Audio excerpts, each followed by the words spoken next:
En décembre 1697, conformément au traité qui met fin à la guerre de la Ligue d'Augsbourg, le duc de Bourgogne épouse la fille aînée du duc de Savoie, Marie-Adélaïde.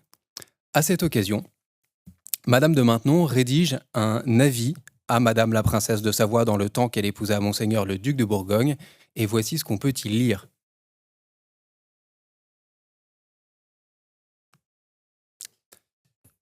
Par rapport à monsieur votre mari, prenez votre résolution, madame, de souffrir tout ce que Dieu voudra vous envoyer. N'espérez point que cette union vous fasse jouir d'un bonheur parfait. Les meilleurs mariages sont ceux où l'on souffre tour à tour, l'un de l'autre, avec douceur et patience. Supportez les défauts de l'humeur, du tempérament, de la conduite, la différence des opinions et des goûts. C'est à vous à soumettre les vôtres. Alors, à la lecture de ce texte, on peut imaginer que c'est plutôt dans l'amitié que les femmes vont trouver de la joie, de l'épanouissement, au moins du délassement. On va voir que la question est épineuse et que, comme à son habitude, le duc de Saint-Simon y apporte des réponses tout à fait originales. Avant de vous exposer les réponses, puisqu'il y a un problème, je vais d'abord poser la question. Et je vais essayer de poser les problèmes, de vous exposer les problèmes que pose l'amitié féminine dans les mémoires.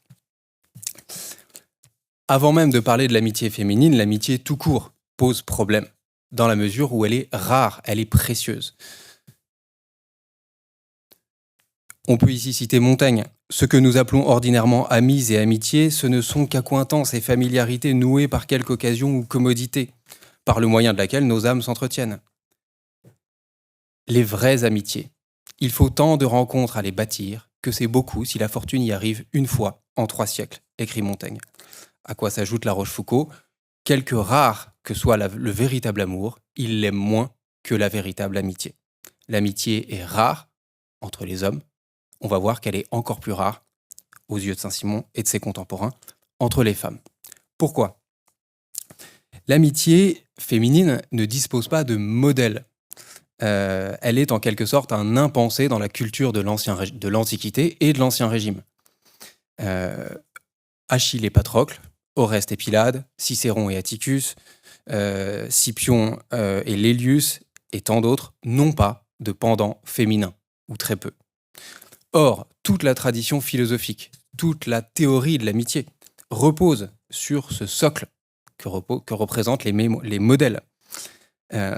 Pour les femmes, il n'y a pas de socle théorique et pratique d'exemple d'amitié. C'est exactement ce que souligne Anne Vincent Buffo dans sa thèse, dans son livre sur l'amitié. L'amitié féminine ne connaît pas l'équivalent de ces modèles masculins. Au XVIIIe siècle, précise-t-elle, l'amitié féminine apparaît comme le privilège des hommes. Ce qui me mène à mon deuxième problème.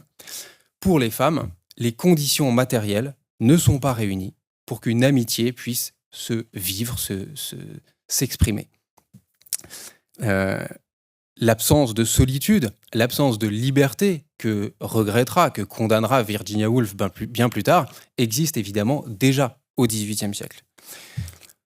Pour que une amitié se développe, pour qu'elle puisse s'épanouir, pour qu'elle puisse exister, il faut peut-être une tour, comme l'avait Montaigne. En tout cas, il faut une liberté et il faut un lieu, il faut une liberté de ton et une forme de solitude pour que les deux amis puissent tout simplement se retrouver. Ces conditions matérielles existent de manière extrêmement rare dans l'univers de Saint-Simon. Pour ces deux raisons, culturelles et matérielle, l'amitié féminine est extrêmement controversée au XVIIIe siècle. On a demandé si les femmes étaient faites pour l'amitié, écrite encore Diderot en 1772. Et la réponse est plutôt non pour les contemporains. Madame de Lambert répond par la négative en 1732. Je cite, « Les femmes ont le malheur de ne pouvoir compter entre elles sur l'amitié ». Madame d'Arconville, Madame Thiroux d'Arconville, en 1761, dresse le même constat. Les femmes, en général, je cite, « veulent des esclaves et non des amis ». Les femmes, en général, veulent des esclaves et non des amis. Elles sont plus capables d'amitié pour les hommes que pour les personnes de leur sexe. Les femmes sont étonnamment les premières à contester la possibilité même d'une amitié féminine à l'époque. Encore au XIXe siècle, George Sand dira « Les amitiés féminines sont rarement vraies et souvent insipides ». Pour Antoine Léonard Thomas, qui évoque la question dans son essai sur les femmes, justement, sur le caractère, les mœurs et l'esprit des femmes en 1772. L'amitié est plus rare chez les femmes, mais lorsqu'elle existe, puisqu'il arrive qu'elle existe, elle est aussi plus délicate, affirme-t-il. Pour le chevalier d'Arthez, qui pose la question dans ses pensées sur divers sujets, la réponse est terrible. Pour les laides, peut-être. Ou alors, pour les femmes qui ont passé 50 ans.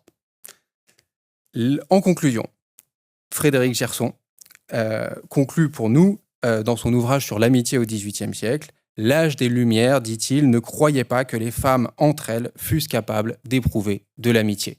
L'amitié est impossible. Retour à la case Montaigne, en quelque sorte.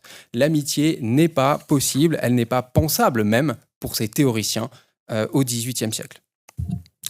À cela s'ajoute un troisième... Alors, il y a beaucoup de problèmes, mais je vous rassure, il va y avoir quand même quelques solutions. À cela s'ajoute un troisième problème, qui cette fois est propre à Saint-Simon. C'est sa conception de l'amitié. Pour la plupart des auteurs, de Plutarque à Montaigne, de Cicéron à Fénelon, l'amitié a un socle affectif. Elle a aussi un socle moral. Elle repose sur la vertu. C'est pour pratiquer la vertu que l'amitié nous a été donnée par la nature et non pour accompagner les vices, écrit Cicéron dans son traité sur l'amitié. Même idée chez Aristote, qu'on retrouve dans toute l'Antiquité et sous l'Ancien Régime. Cette idée est reprise par tous les auteurs. Anne-Vincent Buffo, toujours dans son livre sur l'exercice de l'amitié au XVIIIe siècle, la résume d'un trait. La vertu est, je cite, le fondement de l'amitié. Alors bien entendu, Saint-Simon adhère à cette idée. La vertu est le fondement de l'amitié. Mais il l'accommode à sa façon. L'amitié, pour le duc et père, doit être ardente, fidèle, constante dans les épreuves. Mais, lorsqu'un forfait, lorsqu'une trahison, lorsqu'un manquement vient l'entacher, alors l'amitié doit se muer en haine implacable. L'ami trahi doit donner, je cite, libre carrière à son indignation. Et c'est exactement ce que nous explique Saint-Simon dans la chronique de 1715, à propos d'un personnage qui a déjà été évoqué dans les journées Saint-Simon de nombreuses fois, et notamment par mon voisin de gauche, le duc d'Orléans. Voici ce que dit Saint-Simon à propos de l'amitié et à propos du duc d'Orléans. Un des malheurs de ce prince était d'être incapable de suite dans rien, jusqu'à ne pouvoir comprendre qu'on en pût avoir. Un autre, dont j'ai déjà parlé, fut une espèce d'insensibilité qui le rendait sans fiel dans les plus mortelles offenses et les plus dangereuses. Comme le nerf et le principe de la haine et de l'amitié, de la reconnaissance et de la vengeance est le même, et qu'il manquait de ce ressort, les suites en étaient infinies et pernicieuses. Soyons attentifs au terme. Le nerf, le même nerf gouverne, chez Saint-Simon, la haine et l'amitié. Il s'agit d'une réalité biologique, d'une réalité presque chimique, immédiate, incontrôlable. C'est aussi une réalité mécanique. C'est un ressort qui peut agir dans un sens ou dans l'autre. C'est un point qui a été relevé et commenté par Yves Coirot, qui affirme que Saint-Simon établit, je cite, une sorte de relation algébrique entre amitié et haine. Celle-ci lui apparaissant comme le revers, l'indispensable complément de l'amitié. Il n'y a pas d'amitié sans potentialité de haine, sans haine en puissance. L'amitié peut à tout moment se retourner. Aussi Saint-Simon fait-il l'éloge de ceux qui, je cite, savent aimer et haïr, ce qui est à ses yeux une seule et même chose. Gamache, Estrée, ou encore, on va le voir, Richelieu, ainsi que l'abbé Tétu. Pour le premier, Richelieu, il était aussi bon parent et ami qu'ennemi sans mesure et sans borne. Voilà quelqu'un qui sait pratiquer l'amitié, car il est capable de faire agir ce ressort, ce nerf de l'amitié qui peut à tout moment se muer en haine implacable. Même constat pour l'abbé Tétu. Alors je ne sais pas s'il faut dire Tétu ou Testu, je m'adresse aux historiens, je ne sais pas s'il y a un consensus. L'abbé Tétu. L'abbé Tétu était, je cite, très bon ami et serviable. Il a fait sous la cheminée beaucoup de grands plaisirs et avancé, et fait même des fortunes. Avec cela, simple, sans ambition, sans intérêt, bonhomme et honnête homme, mais fort vif, fort dangereux, et fort difficile à pardonner et même à ne pas poursuivre quiconque l'avait heurté.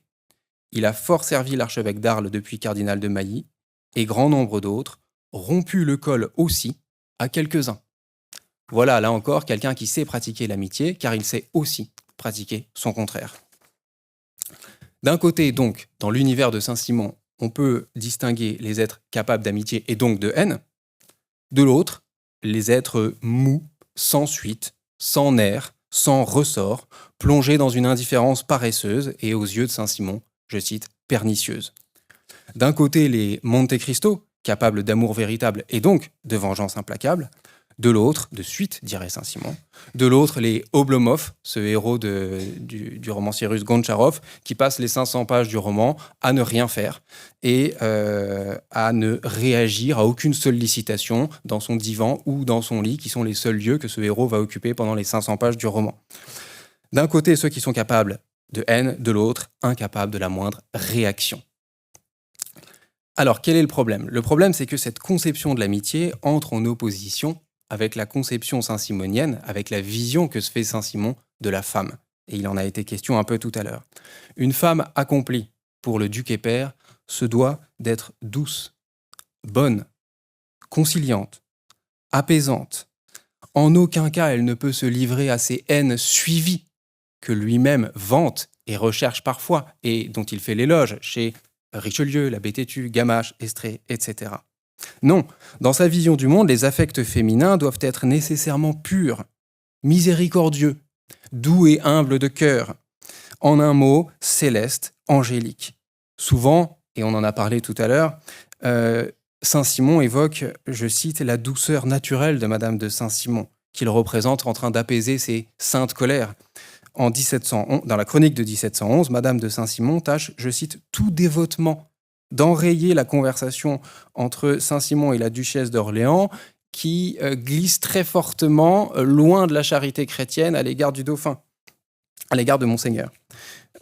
Toujours dans la chronique de 1711, Saint-Simon peint, je cite, l'assemblage de vertu, de douceur, de sagesse, de grand sens et de discrétion de Madame de Saint-Simon.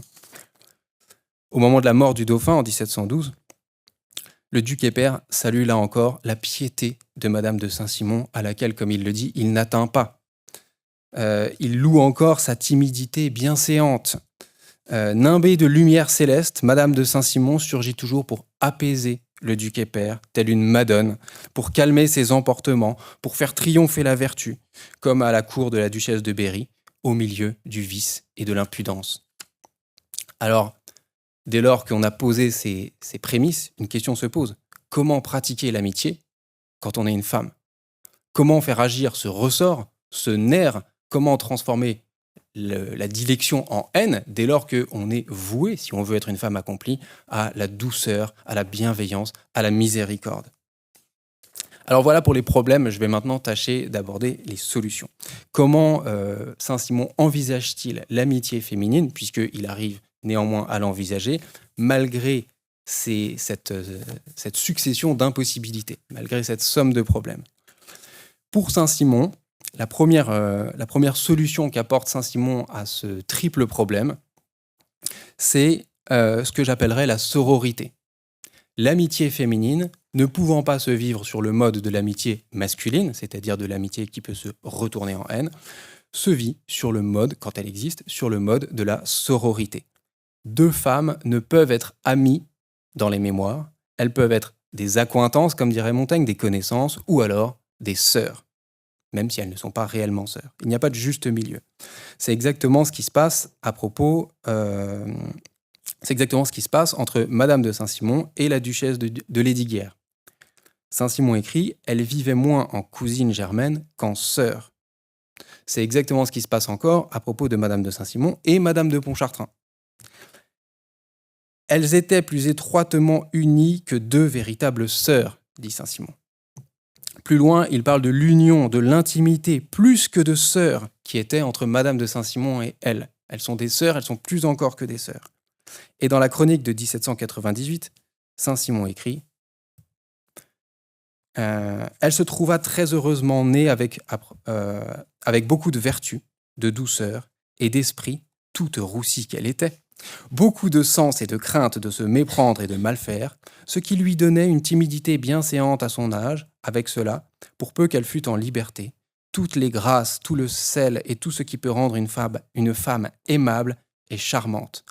La sympathie de vertu, de goût, d'esprit forma bientôt entre elle et Madame de Saint-Simon une amitié qui devint enfin la plus intime et la confiance la plus sans réserve qui put être entre deux sœurs. Madame de Pontchartrain représente la femme parfaite, la femme accomplie aux yeux de Saint-Simon, malgré son origine sociale, il faut le reconnaître, mais ses qualités remplacent d'une certaine façon, l'ensemble de ses qualités remplace cette origine un peu inférieure aux yeux de Saint-Simon, et Madame de Pontchartrain peut être une véritable sœur pour Madame de Saint-Simon. Ne pouvant pratiquer l'amitié nerveuse qu'est l'amitié masculine, les deux femmes pratiquent une forme de sororité, d'amitié entre sœurs. On retrouve le même schéma entre la princesse de Furstenberg et la duchesse de Foix. Son amie intime, écrit Saint-Simon. Toutes deux logent dans le même appartement, et voici ce qu'écrit Saint-Simon. La princesse de Furstenberg était fille unique et fort riche de Ligny. C'était la meilleure et la plus aimable femme du monde, dont elle était extrêmement, et d'une naïveté très plaisante. Elle était amie intime de la duchesse de Foix et logeait et couchait à Versailles avec elle. Un soir que Madame de Foix s'était amusée fort tard à jouer chez Monsieur le Grand, elle trouva la princesse de Furstenberg couchée, qui, d'une voix lamentable, lui dit qu'elle se mourait et que c'était tout de bon. Madame de Foix s'approche, lui demande ce qu'elle a. L'autre lui dit qu'elle ne sait, mais que depuis 2 heures qu'elle est au lit, les artères lui battent, la tête lui fend, et qu'elle a une sueur à tout percer, qu'enfin elle se trouve très mal et que le cœur lui manque. Voilà Madame de Foix bien en peine, et qui, de plus, n'ayant point d'autre lit, va par l'autre ruelle pour se coucher au petit bord. En se fourrant doucement pour ne pas incommoder son amie, elle se heurte contre du bois fort chaud, elle s'écrie, une femme de chambre accourt avec une bougie, elle trouve un moine dont on avait chauffé le lit, que la Furstenberg n'avait point senti et qui par sa chaleur l'avait mise dans l'état où elle était. Alors un moine, évidemment, il ne s'agit pas d'un capucin, il s'agit d'un meuble qu'on utilise à l'époque pour chauffer les lits. Donc on avait oublié le chauffage dans le lit, pour le traduire en termes modernes. On retrouve ici, et c'est ça qui m'intéresse, les mêmes caractéristiques que celles qu'on trouvait entre la duchesse de Lesdiguières et Madame de Saint-Simon, ou entre Madame de Saint-Simon et Madame de Pontchartrain. D'abord la bonté de la princesse, la meilleure et la plus aimable femme du monde. Puis une amitié qui se mue en une forme de sororité. Les deux femmes vivent ensemble dans le même appartement, sous le même toit. C'est un trait d'ailleurs caractéristique de l'amitié féminine qu'on retrouve chez Tallemant des Réaux. Et elles dorment ensemble, familièrement, ou plutôt faudrait-il dire familialement, comme deux sœurs.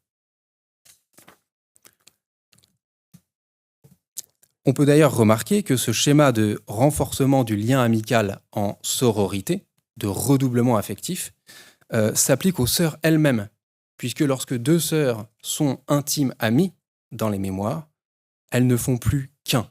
Alors évidemment, c'est une formule courante, c'est une manière de parler, mais il me semble qu'on peut aussi l'interpréter de manière littérale, au pied de la lettre, car elle se conforme d'une certaine façon à la dynamique des relations féminines dans les mémoires, qui veut que, l'amitié étant impossible, on va forcément muer l'amitié en sororité et la véritable sororité en une espèce de fusion gémellaire, voire en un seul et même être. C'est exactement ce qui se passe entre la duchesse de Chevreuse et la duchesse de Beauvillé, les deux filles de Colbert, les deux sœurs qui sont si intimement unies et que, là encore, Saint-Simon admire tant, à l'exception de leur extraction évidemment, mais il n'en parle pas beaucoup dans les mémoires. Les deux sœurs, les deux filles de Colbert, la duchesse de Chevreuse et la duchesse de Beauvillé, n'étaient, je cite, qu'un seul cœur et une même âme. Elles ne font qu'un. Pour Saint-Simon, donc, chez les femmes qui répondent à son idéal de féminité, l'amitié féminine se vit sur le mode de la sororité, et la sororité véritable, quand elle existe, se mue en unicité, en fusion des âmes et ou des cœurs. Ce schéma est d'autant plus étonnant que les auteurs du temps s'attachent à bien distinguer, à ériger un mur entre les deux types de relations. Le marquis de Caraccioli, dans son traité sur l'amitié, distingue extrêmement fortement, extrêmement nettement les deux liens. L'amitié est différente de la sororité. Même remarque chez Madame d'Arconville, qui consacre des chapitres distincts et oppose nettement les deux formes d'attachement. Dans son journal, Alexandre Dubois, dans son journal qui a été publié sous le titre de Journal d'un curé de campagne au XVIIe siècle, Alexandre Dubois, à la date de 1704, écrit « Les amis changent selon les temps et les intérêts, mais les liens du sang ne se rompent que rarement. » En arrachant ainsi les amitiés à leur contexte naturel, Saint-Simon opère un changement d'essence. Chose éminemment rare chez cet homme qui tient absolument à ce que chaque corps, chaque espèce sociale reste à sa place et qui tient, je cite, la confusion comme le principe de la décadence et du déclin de toute chose. Il y a là une sublimation, me semble-t-il, tout à fait exceptionnelle qui mérite d'être soulignée. C'était mon premier point. Le premier élément de réponse au problème de l'amitié féminine, la sororité. Alors, on peut formuler une objection. C'est que, on en a déjà dit un mot, dans les mémoires, toutes les femmes ne sont pas marquées par la bonté lorgienne, la bonté de Madame de Saint-Simon. Loin de là. Il y a des femmes qui ne sont pas pétries de bonté, de pureté, de miséricorde, de bienfaisance. Et les exemples sont nombreux. Alors, que faire de ces êtres-là ? Eh bien, c'est ce que je vais essayer de voir avec vous. En regard de ces êtres parfaits, on trouve la femme masculine. C'est-à-dire la femme qui pense et qui agit comme un homme. Il y a des femmes qui sont hommes et des hommes qui sont femmes, écrit Diderot. Saint-Simon ne partage évidemment pas les idées du philosophe, mais je crois qu'il aurait adhéré à cette maxime. Il y a des femmes dans les mémoires qu'on peut qualifier de viragos, c'est-à-dire d'agissant comme les hommes, qui sont capables d'amitié à la Saint-Simon, c'est-à-dire d'amitié masculine. On songe évidemment à la Palatine, et on songe évidemment aux bons mots qui circulaient à l'époque. Madame était très monsieur, monsieur était très madame. Et le bon mot est en quelque sorte vérifié par le texte des mémoires. En 1715, on voit la brouille irrévocable que Saint-Simon souligne, et d'une certaine façon qu'il savoure, entre la Palatine et Madame de Blanzac. La Palatine ne reviendra jamais sur sa haine irrévocable. Madame de Blanzac a trahi son amitié, il n'y aura jamais de pardon et elle sera éternellement poursuivie d'une haine implacable telle que le veut Saint-Simon. Voilà un comportement qui n'est pas très compatible avec la douceur et la bonté féminine. Mais la Palatine peut s'en dispenser. Elle sait aimer et haïr comme les hommes ou comme le veut Saint-Simon. Au-delà de la Palatine, un exemple tout à fait frappant, tout à fait extraordinaire, c'est bien sûr celui de la fameuse duchesse des Ursins, qui entretient une amitié particulière avec notre auteur et qui, elle aussi, sait pratiquer l'amitié à la Saint-Simon. Voici ce qu'en dit Saint-Simon dans la chronique de 1701. C'était une femme plutôt grande que petite, brune avec des yeux bleus, qui disait sans cesse tout ce qui lui plaisait, avec une taille parfaite, une belle gorge et un visage qui, sans beauté, était charmant. D'ailleurs, la personne du monde la plus propre à l'intrigue et qui avait passé sa vie à Rome par son goût. Beaucoup d'ambition, mais de ces ambitions fort vastes au-dessus de son sexe et de l'ambition ordinaire des hommes, et un désir pareil d'être et de gouverner. C'était encore la personne du monde qui avait le plus de finesse dans l'esprit, sans que cela parût jamais, et de combinaison dans la tête, et qui avait le plus de talent pour connaître son monde et savoir par où le prendre et le mener. Dans le fond, haute, fière, allant à ses fins sans trop s'embarrasser des moyens, mais tant qu'elle pouvait, sous une écorce honnête. Naturellement assez bonne et obligeante en général, mais qui ne voulait rien à demi, et que ses amis fussent à elle sans réserve. Aussi était-elle ardente et excellente amie, et d'une amitié que les temps ni les absences n'affaiblissaient point, et conséquemment cruelle et implacable ennemie, et suivant sa haine jusqu'aux enfers. Voilà une amitié qui est caractéristique de Saint-Simon, et voilà des lignes que Saint-Simon aurait pu appliquer à lui-même, suivant sa haine jusqu'aux enfers. Le portrait correspond exactement à l'amitié masculine telle que la conçoit Saint-Simon. La dimension virile de la princesse est d'ailleurs soulignée par l'auteur, ses ambitions vastes, fort au-dessus de son sexe, et c'est sans doute cela qui lui permet d'accéder, aux yeux de Saint-Simon, à l'amitié masculine, c'est-à-dire à l'amitié tout court. Comment ne pas songer à La Bruyère, qui écrit dans les Caractères « Il est étonnant de voir dans le cœur de certaines femmes quelque chose de plus vif et de plus fort que l'amour pour les hommes, je veux dire l'ambition ». C'est exactement ce qui caractérise la princesse des Ursins. À ceci près qu'elle parvient à être pleinement femme pour les affaires de cœur et les affaires féminines, et en même temps pleinement homme pour les affaires masculines, et notamment pour l'amitié. Mais avec ces exemples, la Palatine et la princesse des Ursins, nous nous éloignons de l'amitié proprement féminine. Qu'en est-il, et je reviens là encore à mon propos, qu'en est-il de ces femmes qui n'ont pas la bonté lorgienne en partage et qui n'ont pas non plus la capacité agissante, qui ne sont pas des femmes de tête, des femmes masculines, comme la Palatine ou la princesse des Ursins? Il y a une troisième et dernière forme d'amitié. C'est celle que je vous propose d'appeler l'amitié complice. L'amitié qui n'est pas soutenue par la vertu et qui est en réalité une forme de complicité plus que d'amitié. Cette amitié est impossible, à en croire les anciens, à en croire les théoriciens du temps. Il n'y a pas d'amitié sans vertu. Et pourtant, les mémoires nous le montrent, il y a maints exemples d'amitié dépourvue de vertu. On songe évidemment à la duchesse de Chartres et à madame de Blanzac, à la duchesse de Berry et à madame de Mouchy, à madame de Maintenon et madame de Dicourt, mademoiselle Balbien, tous ces anciens amis du temps de l'hôtel d'Albret, comme dit Saint-Simon. Prenons quelques exemples. D'abord, l'amitié de la duchesse de Berry avec madame de Mouchy.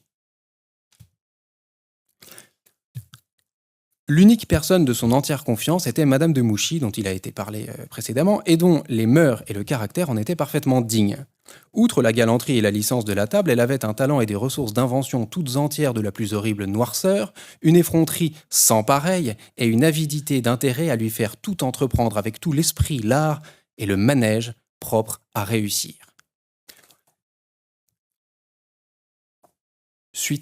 Considération suivante sur madame de Mouchy, quelques pages plus loin. Madame la duchesse de Berry ne voulait se contraindre sur rien. Elle était indignée que le monde osât parler de ce qu'elle-même ne prenait pas la peine de lui cacher. Et toutefois, elle était désolée de ce que sa conduite était connue. Elle était grosse de Rion, son amant, qui est un proche de madame de Mouchy. Elle s'en cachait tant qu'elle pouvait. Madame de Mouchy était leur commode, quoique les choses à cet égard se passassent tambour battant. Rion et la Mouchy étaient amoureux l'un de l'autre, et vivaient avec toutes sortes de privances et de facilités pour les avoir. Ils se moquaient ensemble de la princesse, qui était leur dupe, et de qui ils tiraient de concert tout ce qu'ils pouvaient. En un mot, ils étaient les maîtres d'elle et de sa maison, et l'étaient avec insolence, jusque-là ce que monsieur et madame la duchesse d'Orléans, qui les connaissaient et les haïssaient, les craignaient et les ménageaient. Madame de Saint-Simon, fort à l'abri de tout cela, extrêmement aimée et respectée de toute la maison, et respectée même de ce couple qui se faisait tant redouter et compter, ne voyait madame la duchesse de Berry que pour les moments de représentation. Évidemment, comment pourrait-il en être autrement ? Alors, qu'advient-il de cette Mouchy, de la Mouchy, comme dit Saint-Simon ? Unique personne de son entière confiance, écrit Saint-Simon à propos de la Mouchy et de la duchesse de Berry. Élevée auprès d'elle, écrit-il ailleurs. La Mouchy, comme il dit, finit par trahir sa maîtresse. Sotte Jean, sotte besogne, dirait madame de Sévigné. L'amitié complice, fondée sur le vice, tourne à la trahison. Il est un autre point qui doit attirer notre attention. Cette amitié est intenable non seulement parce qu'elle ne repose pas sur la vertu pour des raisons morales, mais aussi pour des raisons sociales. Elle est inégale. Elle contrevient à un autre grand principe hérité des anciens, l'égalité. Amitia, amicitia, aut pares invenit, aut facit, dit le proverbe latin. L'amitié trouve des égaux, et si elle n'en trouve pas, elle en fait. Elle égalise les conditions. Or, la Mouchy, quelle que soit son hypothétique vertu, ne peut en aucun cas être l'égale d'une princesse du sang dans l'univers de Saint-Simon. Fille d'un commis au parti casuel, écrit-il, et d'une mère et d'une femme de chambre, elle est une petite favorite du bas étage. Elle ne peut en aucun cas être l'égal, même affectivement, même sur le simple plan de l'amitié, avec une princesse de la maison de France, avec la duchesse de Berry, potentielle héritière du trône, femme de l'héritier du trône, comme on l'a vu tout à l'heure. C'est ce que dit bien la formule Lamouchi, d'ailleurs, qui l'identifie à une sorte de harengère ou de domestique. Dans la chronique de 1712, Saint-Simon la qualifie encore d'étrange poulette. Et dans le passage que nous venons de citer, que je viens de citer, elle est qualifiée de commode. Et l'expression vous a peut-être heurté, à juste titre. Qu'est-ce qu'une commode ? C'est une personne commode. Saint-Simon ne la gratifie même pas d'un substantif, elle ne mérite pas de nom, elle est incommode. Elle est commode comme Jeannot et Bourgogne, comme Pierrot et Le Breton. C'est sa fonction qui fait son nom. Elle n'a pas de substantif dans ses mémoires. Ni égale, ni vertueuse, Lamouchi finit par trahir sa maîtresse après l'avoir encouragée dans le vice. Peut-on parler d'amitié dans ces conditions ? Alors, je ne sais pas si j'ai le temps pour un dernier exemple. Tout juste. Alors, un dernier exemple, ce sera bien sûr Madame de Maintenon. Madame de Maintenon, dont les amitiés sont légion. Madame de Maintenon, dont les amitiés sont très souvent sans vertu. On songe évidemment à Madame de Dicourt, son mauvais ange, à Madame de Montchevreuil, à Villeroy, à Villarceau, à tous ses anciens amis qui l'ont élevé, qui l'ont poussé dans le vice et à qui elle a donné la réplique du temps de l'hôtel d'Albret. C'est d'ailleurs un point propre à l'amitié complice, à la complicité plus qu'à l'amitié. Les amitiés sont légion. Quand on a des complices, on en a une infinité, alors que l'amitié véritable, l'amitié montagnienne, se vit sur le mode du binôme, sur le mode du couple. On n'imagine pas de tiers entre Montaigne et la Boétie. Alors que pour Madame de Maintenon, les complices sont infinis. Dictées par l'occasion, par l'intérêt, par l'habitude, par le vice, les amitiés peuvent se multiplier à l'infini, alors que les vrais amis forment nécessairement un binôme. Alors, parmi les très nombreux exemples d'amitié complice qui caractérisent la vie de Madame de Maintenon, je vous propose de prendre celui de Nanon, qui me semble emblématique, dans la chronique de 1796. Saint-Simon rapporte la façon dont cette ancienne domestique obtient, pour 20 000 écus comptants, je cite, la charge de dame d'honneur de la duchesse de Bourgogne à la duchesse du Lude, qui n'y songeait pas, et qui était fort éloignée de l'obtenir, puisque la veille, au cours d'une discussion entre monsieur et le roi, elle en avait été exclue, au moment où on cherche une dame d'honneur pour la duchesse de Bourgogne, juste avant le mariage dont je vous ai parlé tout à l'heure. Voici comment Saint-Simon décrit le personnage. Madame de Maintenon avait conservé auprès d'elle une vieille servante qui, du temps de sa misère et qu'elle était veuve de Scarron, à la charité de sa paroisse de Saint-Eustache, était son unique domestique. Et cette servante, qu'elle appelait encore Nanon comme autrefois, était pour les autres Madame Balbien, et fort considérée par l'amitié et la confiance de Madame de Maintenon pour elle. Nanon se rendait aussi rare que sa maîtresse, se coiffait et s'habillait comme elle, imitait son précieux, son langage, sa dévotion, ses manières. C'était une demi-fée à qui les princesses se trouvaient heureuses quand elles avaient l'occasion de parler et de l'embrasser. Toute fille du roi qu'elles fussent, et à qui les ministres qui travaillaient chez Madame de Maintenon faisaient la révérence bien bas. Passons sur la vertu et sur la façon dont Nanon vend, je cite, un des plus importants et brillants emplois de la cour pour de l'argent. Et venons-en à l'égalité. On voit que Nanon singe sa maîtresse et amie. Elle tâche de s'élever jusqu'à elle. La demi-fée imite la demi-reine. Ministres, courtisans, princes du sang, bâtards même, tous lui font la cour, comme à Madame de Maintenon. Comme elle vit recluse, alors ça, c'est pas dans la citation, mais Saint-Simon le dit ailleurs, comme elle vit recluse dans ce qu'il appelle un sanctuaire. Même remarque pour la maîtresse du duc du Maine, d'ailleurs. Comme elle se communique fort peu. Comme elle pratique une dévotion de façade que tous ses actes démentent. Mais le lecteur n'est pas dupe. Dans cette scène, c'est moins Nanon qui s'élève au rang de presque reine que Madame de Maintenon qui redescend à celui de vieille servante. En voyant la caricature, en voyant Nanon, le lecteur découvre en réalité un portrait, celui de Madame de Maintenon. Dans ce passage, Madame de Maintenon est nanonisée. Et si j'ose le propos, nanisée. Elle est rapetissée, elle est ramenée à sa petitesse. Le procédé épique du dédoublement du héros qui a été identifié par Gilbert Durand est ici inversé. Le héros n'est pas rehaussé par son double, mais il est rabaissé, il est ravalé à sa hauteur. Madame de Maintenon, ou plutôt Madame Scarron, est Nanon, son double burlesque. L'égalité existe donc bien, mais en défaveur de la favorite, au prix d'un nivellement par le bas. Cette amitié, qui n'était qu'une complicité, vire au compagnonnage. Sans vertu, sans égalité, elle est doublement dégradante aux yeux de Saint-Simon, moralement et socialement. Faut-il la mettre au rang des amitiés féminines ? C'est une question qu'on laissera le XVIIIe siècle et vous-même trancher. À en croire Voltaire, avec lequel Saint-Simon est pour une fois d'accord, non. L'amitié est un contrat tacite entre deux personnes sensibles et vertueuses. Sensible, car un moine, un solitaire, peut n'être point méchant et vivre sans connaître l'amitié. Vertueuse, car les méchants n'ont que des complices, les voluptueux ont des compagnons de débauche, les intéressés ont des associés, les politiques assemblent des factieux, le commun des hommes oisifs a des liaisons, les princes ont des courtisans, les hommes vertueux, seuls, ont des amis. À en croire l'abbé Prévost, lu par Frédéric Gerson, Voltaire a tort et ces amitiés féminines sont réellement des amitiés et peuvent accéder à ce statut. Certaines amitiés au XVIIIe siècle ne sont plus nécessairement synonymes de vertu et Manon Lescaut en est un excellent exemple. En conclusion, face aux problèmes théoriques et pratiques que pose l'amitié féminine aux contemporains et à Saint-Simon, on peut dire que le duc et père distingue trois perspectives. La sororité pour les vertueuses, les madames de Saint-Simon et consorts, l'amitié masculine pour les femmes de tête, et puis l'amitié complice qui n'a d'amitié que le nom, qui n'est au fond qu'une forme de complicité, de compagnonnage pour les gueuses et les fées, ou les demi-fées.